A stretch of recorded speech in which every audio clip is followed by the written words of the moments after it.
Lezi ndaba zehora lesikhombisa sigwethulela zona bukhoma ekomkhulu le-SABC e-Auckland Park eGoli. Mbukeli nazi ezinohlonze kusihlwa nje.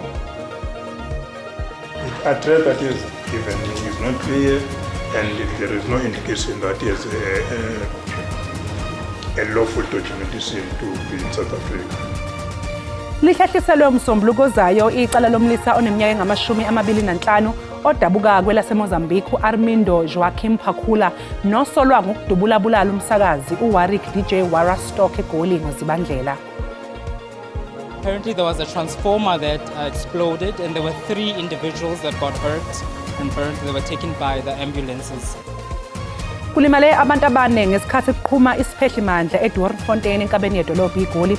Lokhu kuqhuma kudale umonakalo ezakhiweni ezimbalwa ezisondelene nalesakhiwo. Members will also have to be given a chance to enrich those questions or to empower the legal team on the list of questions that must be sent. Ikomiti lasephalamende eliphenya ngokugxambukela kosombusazwe namaqembe igelekeqe emsebenzini wamaphoyisa lihlela ukuthumela imibuzo kumengameli wezwe uCyril Ramaphosa mayelana nokuhlakazwa kwe-PKTT. We have proven in the past that we can step in at the last minute, as we've shown with the 1996 Africa Cup of Nations, and we've done it very successfully. Owabe eyisikhulu senhlangano engamele ibhola leinyawo kuleli uDennis Mambo ukholelwa ekutheni elakuleli lingakwazi ukusingatha umqhudelwano we-AFCON yabesifazane ngemva kokuthi kuvele ukuthi iMorocco isonga ngokuhoxa ekusingatheni lomqhudelwano ngoNdasa. Mbukeli sikubingelele sikwamukele endabeni zakusihlwa. Igama lami noXolo Mamtshali wakwaMola. Sibonga kakhulu ukuthi uhlanganyele kanye nathi namhlanje.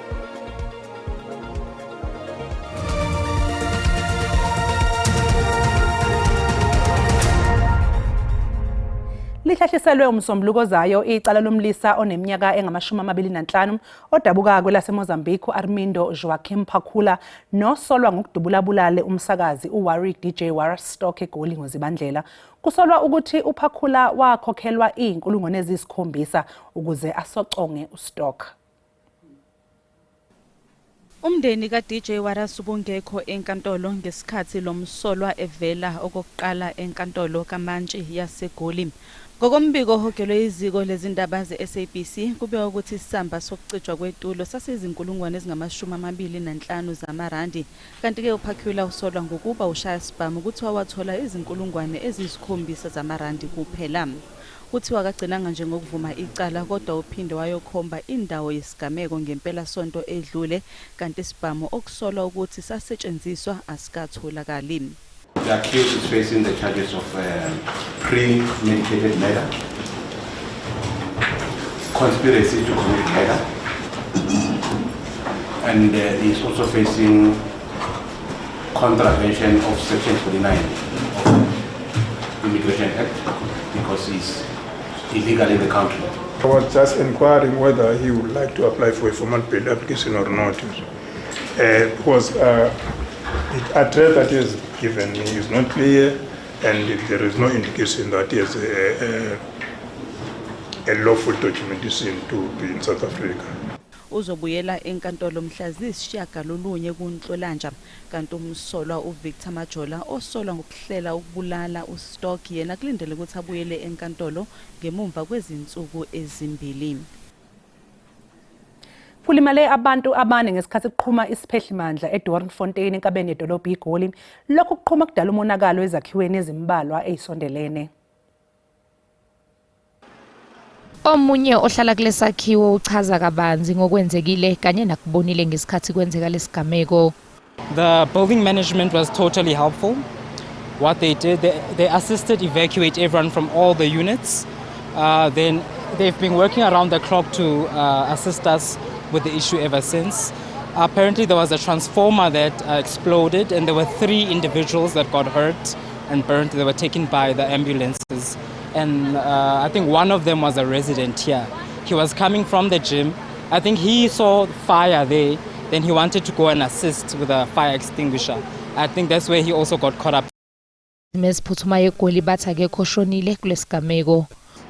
The wall collapsed, and around the vicinity there were about three people who were around the area who got injured. We are told one was a student, because the building it's actually a student residential area, and of course 3 other security officials who were around the building, which brings the total number of people who were around the building to about 4 people. Ogaqele esobumeya eGoli uHelen Zille uthi izigameko ezifuze lezi ziyakhathaza kakhulu ngoba zenzeke ezakhiweni ezihlala abantu nokungaholela esibhucongweni esibi kakhulu. I'm deeply concerned about it. And I've just heard, but again, I haven't confirmed this. So I must say that I have not confirmed this. I've heard that it's not the first time that there's been overheating at this transformer with consequences. But this time, the consequences were apparently much worse than the previous time.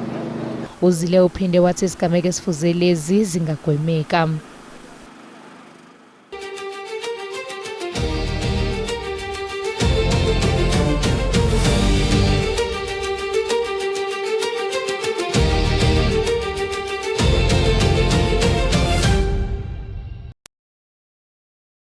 uSuleiman Karim osolwa ngokushomana noVusimuzi Khet Matlala kulindeleke anikele enkantolo ephakeme yaseGoli kusasa ngenhloso yokufaka isivimbelo sokuthi angabizelwa phambi kwekhomishana kaMadlanga ngoLwesihlanu.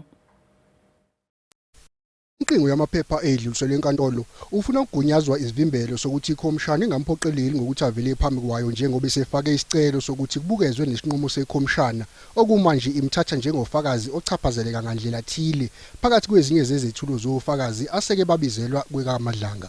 Igama lika Suleiman Karim liyathinteka naseyinsolweni zokuthi ubekhipha imbiko ebucayi yamaphoyisa ayedlulisele kuVusimuzi Khet Matlala osolwa nangokuthi ubesebenzisa kabi negunya lamandla ana kwezombusazwe ukuze alekelele uMatlala. Usenjalo obeqhubeka esithangamini sekhomishana namhlanje uchwepheshe wokuxilongwa kwesibhamu uCaptain Lawrence Makhotle utshele ikhomishana ukuthi amaphutha atholakala embikweni wakhe ngesibhamu esabulala unjiniyela uAman Swart kwakungeyona inhloso yokudicilela phansi uphenyo lwecala. I can safely say those were typing errors, and those typing errors were supposed to be picked up at the reviewing process, but was not picked up at the reviewing process. I cannot indicate as to for what reason, but I can say it amounts to work pressure as well. Kusasa kulindeleke izethulo zobufakazi bephoyisa elabonakala kumfanekiso oqoshiwe weCCTV lisemzini kaKatiso Mulife. Ubufakazi bephoyisa buzoqhubeka esithe njengoba lingeke livezwe obala.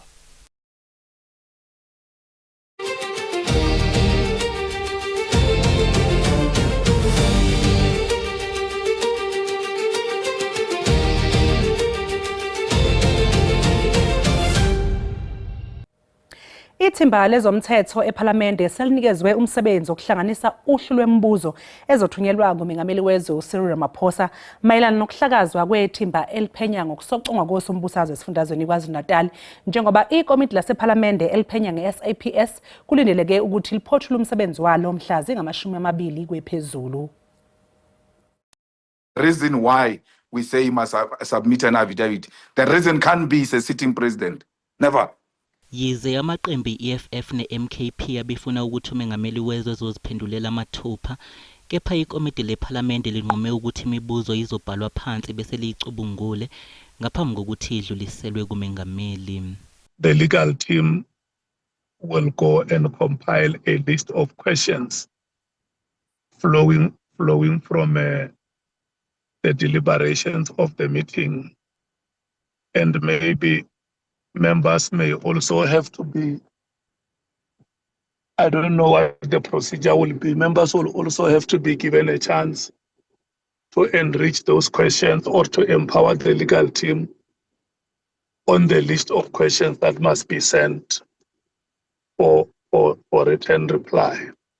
Kulo mhlangano ikomiti liphinde labhunga ngodaba lokuvela phambi kwalo kukasomabhizinisi waseNorth West uBrown Mokhotsi kanye nomphenyi ozimele uPaul O'Sullivan. I think the Speaker says Mr. Mokhotsi will have to be engaged on his personal security proposals, i.e. the nature, form, size, and the reasons for the proposed security detail, together with the attendant cost thereof. The Speaker is saying is that, having looked at the reasons advanced by Mr. O'Sullivan, and without the rebuttal from the committee, save to address him on the insolent tone of his correspondence, the Speaker feels a bit incapacitated in terms of the law to make that determination. ukuthi leli komiti liphothule umsebenzi walo mhla zingama-20 kwephezulu.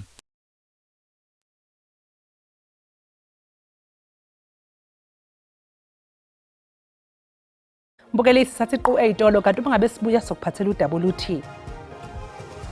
The first part was just to stabilize the baby. So after the birth of the baby, we went on just to resuscitate them, make sure they are alive, they are healthy.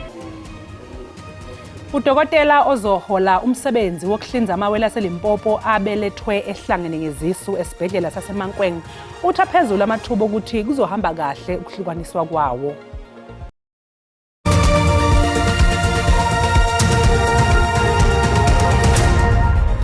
Siphinde sikubingelele sikamkele mbukele mongabe usanda kungena udabeni oluphambili besibike ukuthi lihlehliselwe umsombuluko zayo icala lomliso neminyaka engama-25 odabuka kweleseMozambique uArmindo Joaquim Phakula nosolo ngokudubulabulala umsakazi uWarrick DJ Warastock eGoli ngozibandlela. Khumbula ke mbukeli ukuthi lezi ndaba zitholakala ku-YouTube na ku-SABC Plus ungena kuze uyicinge ngamagama athi SABC izindaba. Ukomishana womnyango wezokuhlunyeleliswa kwezimilo uMakgothi Thobagale ugeqe amagula ngezizathu eziholela ekutheni kufuduswe iziboshwe ezimbili eziyingozi okungithabo Bester kanye noVusimuzi Cat Matlala. Lezi ziboshwa zisuswe ejele iHoshi Mampuru ePitoli zasiwa eBhungweni eKokstad KwaZulu-Natal. Indaba esegudwini kulezi insuku ileyo yokufuduswa kaThabo Bester kanye noVusimuzi Matlala owaziwa ngelikaKhethi abasuswe ejele iHoshi Mampuru bathuthwele eBhongweni eKokstad KwaZulu-Natal. Umnyango wezokuhlunyeleliswa kwezimilo uthi isizathu kubo ukuthi babhekisise zokuphepha babona ukuthi laba bobabili abasuswe ePitoli bayogcinwa eKokstad. As a department on our side, we will ensure that he is safe and is able to present himself before the courts, and we will also ensure that his lawyers get ample time to consult with him. Lomnyango usalumana indlebe nabameli babo uMatlala noBester njengoba labameli babo befuna ukuthi babuyiselwe esifundazweni eGauteng bekhala ngokuthi kukude eKokstad uma kumele kuzoqulwa amacala. Processes to get the transfers approved were then put in place. The transfers were approved and then they were taken to a facility that is more safer than where they were at Hoshi Mampuru. Uthobagale uthi baqulisekile ngemphumela yokugasela kwabo emajele ngamaholide asehlobo wathi ikhona igcawu zokuqondiswa igwegwe ibhekiswe kojela abasebenzisana neziboshwa. There are officials that have been found guilty. Some of them have been dismissed. This is a continuous activity. Igama lami nguCalvin wakwaDludla endabeni zeSABC nibika ngisePitoli. Yehlukene imbono ngokuphakanyiswe i-Economic Freedom Fighters odabeni lokhetho. Leli qembu elenganyelwe nguJulius Malema liphakamise ukuthi ukhetho likazwelonke nolweindawo alwenziwe ngosuku olulodwa. Freedom Fighters ihlela ukuthi isiphakamiso sayo sokwenziwa kwenguquko kwezokhetho sibekwe ezithebenze shamthethe kupheleni kwephezulu. As part of trying to make that a law, we are demanding that the IEC must support that law.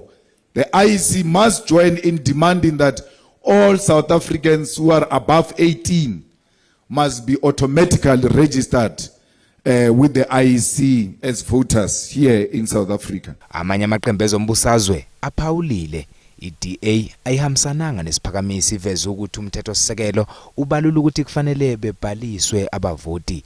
Iqembu eliphikisa eshamthetho lithi udaba lwesiphakamiso se-EFF luzodingidwa eshamthetho. What's the point in South African citizens being automatically registered into the IEC database for voting purposes when the laws transparency are not going to be applied? So it's more than anything else. It's just a red herring. Ungoti ube nombono naye. You actually can, once, even if you are a registered voter, deregister yourself as a voter in the voters' roll. So I think automatic registration would be more about facilitating the ease for people to get onto the voters' roll. Sithanda ukuxwayisa ababukela abasheshe bazwele ngodaba olulandelayo. Umndeni waseNkomazi eMpumalanga ufuna ubulungiswa emva kokudlwengulwa kweingane zawo. Kusolwa ukuthi ubaba waqala ukudlwengula indodakazi yakhe ephindelela isaneminyaka emine ubudala. Uphinde asolwe ngokudlwengula umzukulu wakhe oneminyaka emine ubudala. Ngokusho komndeni lo owesilisa waboshwa ngoZibandlela nyakenye kodwa ke wadedelwa ngebheyili. Impilo kaNozipho Mhlanga okungelona igama lakhe langempela oneminyaka engama-24 ubudala. Impilo yakhe ke ayizange ibe ngemnandi kuye. Wahlukunyezwa ngubaba wakhe owaqala ukumdlwengula eseneminyaka emine ubudala. Manje useyakwazi ukukhuluma ngokwamehlela. Ngo-April 2010 ubaba wami. So lo mnyaka loyo vele bengekho right. Nasesikoleni bengakhona ukuperforma kahle. 2011 I think ngagula kakhulu. Bengilova nasesikolweni. Then jiki ngatithola HIV positive futhi njani ngathi. U-Esther Mhlanga ongelona naye igama lakhe langempela ungunina aphinde abe ngokhulu esisulu. Uthuthola ukwesatshiswa ngokuthi esule icala libhekene nomyeni wakhe. Mina ngifuna ithi lona nilisido ngoba shembabe la ikhavele uya abuse abantwana ufuna kulala nabo lendo sengithromathize kakhulu nalenhloko yami nje la itula ngathi senginendo nje lesengilimatako. I-NPA isikhuthaze amalungu omphakathi ngokuthi abike amacala afana nalawa. Siyacela ke ukuthi umphakathi wethu uwasebenzise amathuthuzela care centers lapho khona abantu bezofika khona babike ebese bathola khona lonke usizo abalidingayo. Umsola kulindele ukuthi aphinde avele enkantolo yemantshi yaseThonga ngoLwesine lwesonto elizayo. Udokotela ozohola umsebenzi wokuhlinza amawele aseLimpopo abelethwe ehlangene ngezisu esibhedlela saseMankweng utha phezulu amathubo ukuthi kuzohamba kahle ukuhlukaniswa kwawo. Lezi ingane kanye nonina zisesimweni esigculisayo esibhedlela. Adluliselwe esibhedlela eMankweng amawele azalwe ehlangene ngesifuba nangezisu esuka esibhedlela eMaphutha Malaji eduze kwasePhalaboa. Kanti udokotela wezingane unethemba lokuthi ukuhlukaniswa kwazo kuzoba impumelelo. The first part was just to stabilize the baby. So after the birth of the baby, we went on just to resuscitate them, make sure they are alive, they are healthy.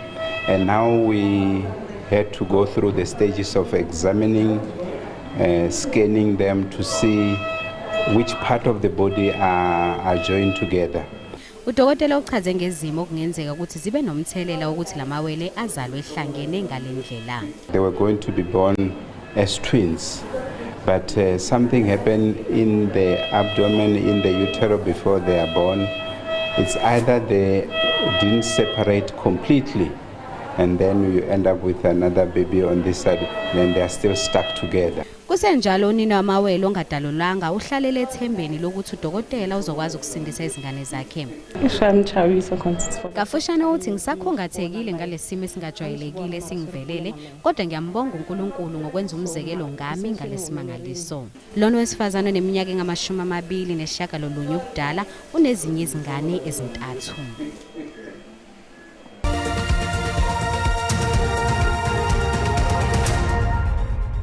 Owabe eyisikhulu senhlangano eyengamela ibhola leinyawo kuleli uDennis Mumble ukholelwa ekutheni elakuleli lingakwazi ukusingatha umqhudelwano weAFCON yabesifazane ngemva kokuthi kuvele ukuthi Morocco isonga ngokuhoxa ekusingatheni lomqhudelwano ngoNdasa.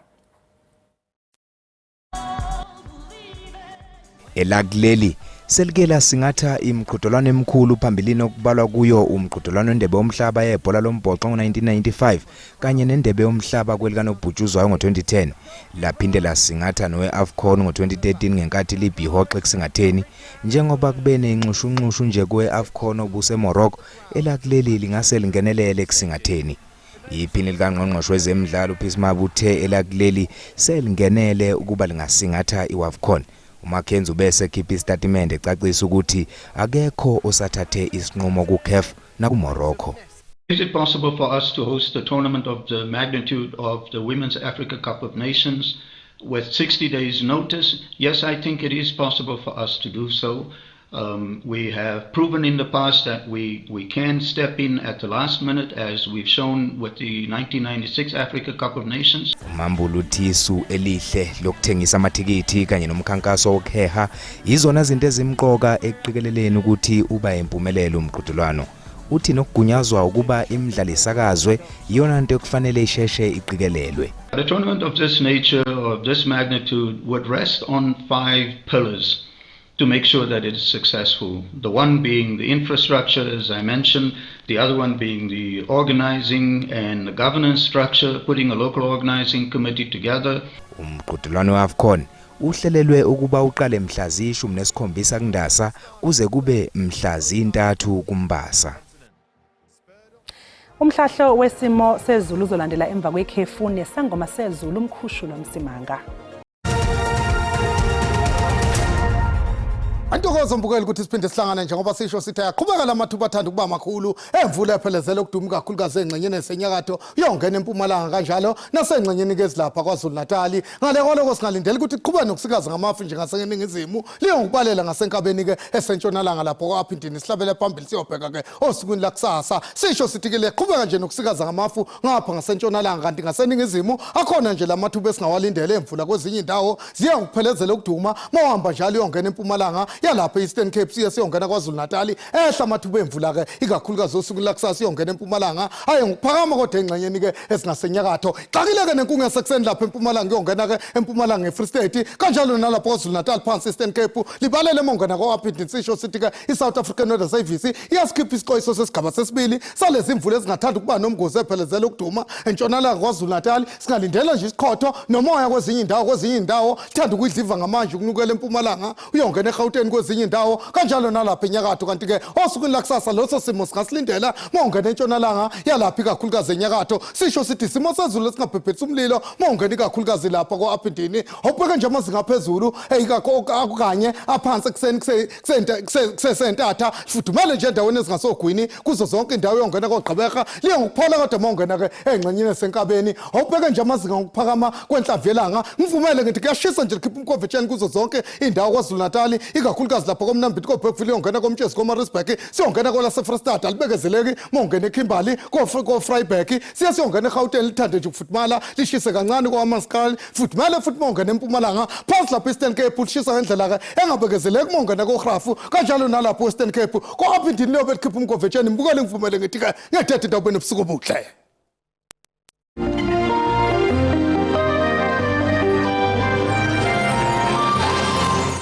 Mbukelisi sibeka lapha ebesikuphathele zona namuhla kusasa bakhona oza kwethu neindaba ngolwimi lwesiXhosa ube nje nobusuku obuhle usale kahle.